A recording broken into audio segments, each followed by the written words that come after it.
Alors, supposez qu'au départ on ait un écart récessionniste et que d'un côté le gouvernement pratique une politique d'austérité au niveau des finances, mais que de l'autre côté la Banque centrale pratique une politique monétaire expansionniste. Donc la question sous-jacente ici, c'est le degré de coordination qu'on peut avoir entre les politiques budgétaires et fiscales et politiques monétaires. Donc je rappelle le cadre général. Si on a un écart récessionniste, c'est que l'économie n'est pas au plein emploi.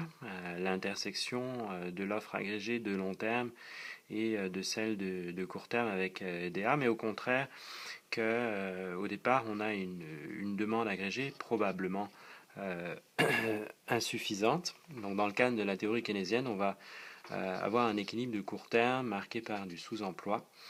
Et donc cet écart récessionniste est assorti de chômage conjoncturel.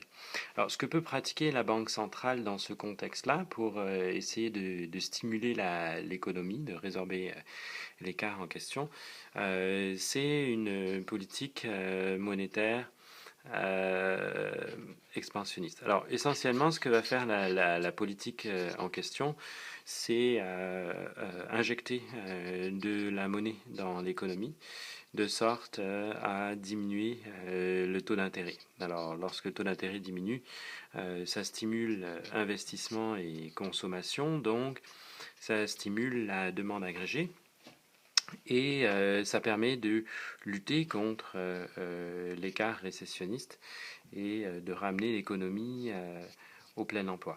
Si de son côté, le gouvernement pratique une politique d'austérité, essentiellement, il va diminuer les dépenses publiques, ce faisant diminuer la demande agrégée et en quelque sorte ramener l'économie dans l'écart récessionniste. Alors ici, on a une politique monétaire expansionniste, une politique budgétaire restrictive, et l'économie, au final, reste au sous-emploi, c'est-à-dire qu'elle fait du surplace du fait de l'absence de coordination des politiques.